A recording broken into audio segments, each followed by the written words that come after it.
ground that you're gonna want to capture, right? So that you don't have adjustments to the 3. You want to make sure that you have commissioner approval before the April 1st of whatever year that new value will go on the books. I think that's as briefly as I can explain it. Do you want to add anything else about that? Yeah, no, I agree. Yeah. Okay. But that's why you get a rush off in February and March is a very busy time for you. So if the town's thinking of doing something, it might best You don't try want to to get it wait. done before then.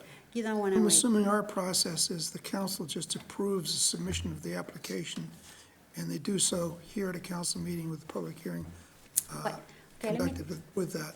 Yeah, yeah, you have to have a public hearing before you publish the notice in the newspaper before the. Does it have Yeah, to be the a normal- special town meeting, or can that be just an item over? Well, everything? you see, and actually, we should talk about that a little, because you raised it at the beginning of the meeting.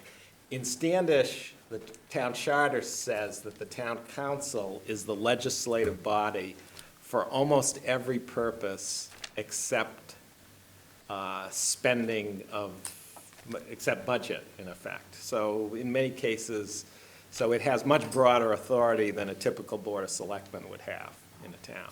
So we've looked at it and we've said, if you're going to approve the development program, the town council alone can do that.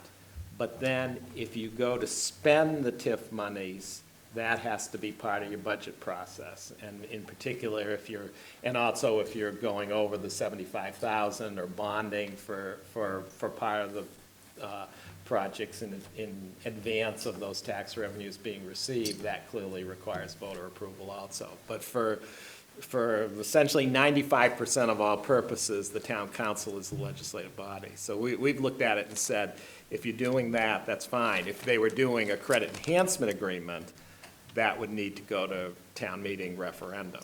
But that's not contemplated, as I understand it right now. So you would approve what I think you would consider a pretty plain traditional TIF, probably 100% capture for municipal infrastructure projects designed to induce economic development, and then the specifics of whether to bond and how much to spend would be part of the ordinary budget process as it is in,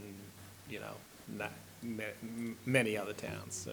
A couple of things. After you have a commissioner's signature on a letter, and a list of projects like you see on those sample letters,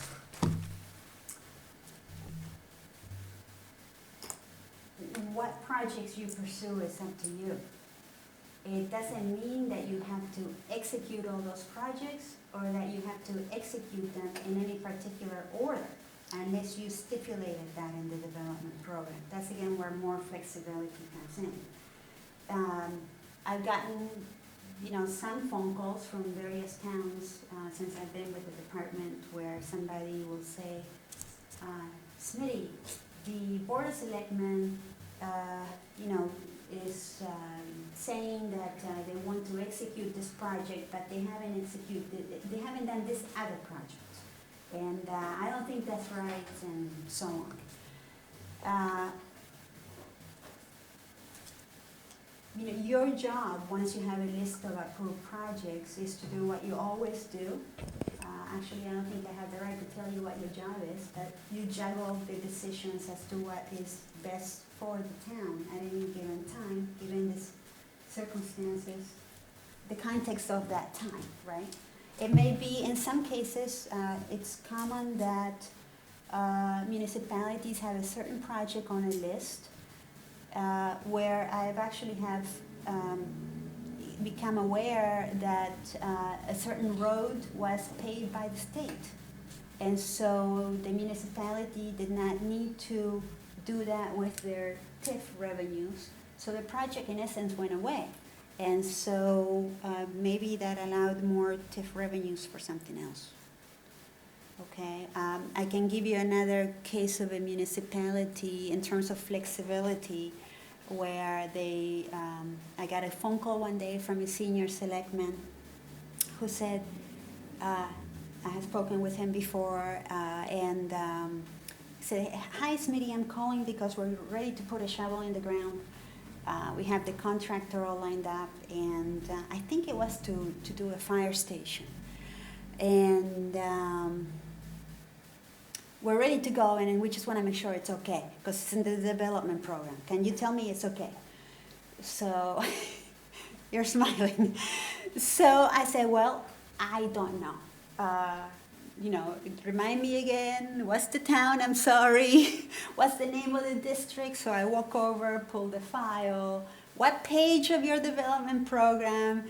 And so I start reading, and it says, blah, blah, blah, can do it for this much money. And then I get to the bottom of about 25 words, I get to the last sentence that says, "But the town will formally amend the district once before they finalize on a site."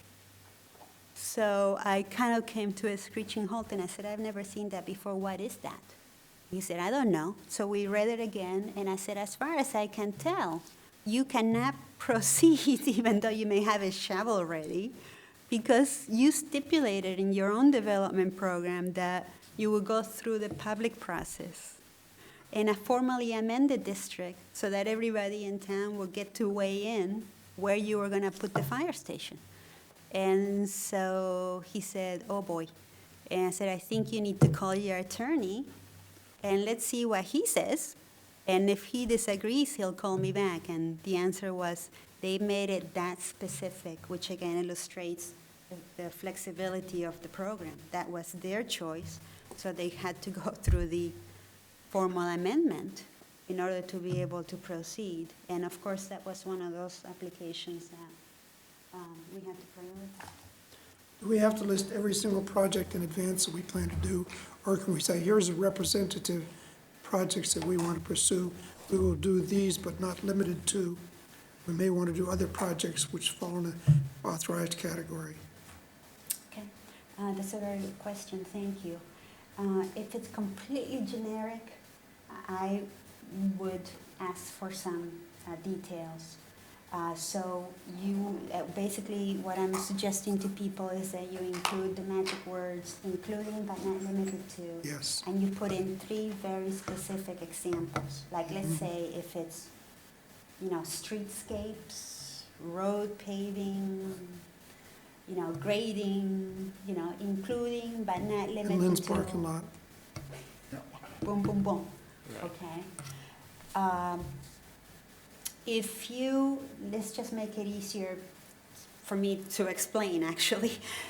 Remember, I think I said before, inside the district, outside the district, I forgot where I wrote that down, or throughout the entire municipality. Let's say that in your development program, you only propose and receive, and go through the public process, and then approve and submit an application that specifically has public activities and projects within the geography of the district alone. That's it, right? And only some, not all. And then you call Ron one day and you say, "Hey, we want to execute something outside the district, Ron. What do you think?" Ron is going to say it requires a formal amendment. And if you don't take his word for it and you call me, I'm going to say, it requires a formal amendment, or whoever is in my position will say that. You can't do something unless you already had approval for it to begin with. So does that answer your question? I see no reason not to draft this to give us the maximum flexibility possible with the council. Right. So, Because the document really is a list of eligible projects, but none of them are required for you to do. Yes. It's, and so, for example, if you think you're gonna make a loop road or a connector road, you might describe that, but then you might go on to say, and other road improvements. And you might Yes. say, and acquire facilities for municipal parking. You may never do that, but if you've got the language in there, and if Smitty and the commissioner approve it, Not Smitty, And- the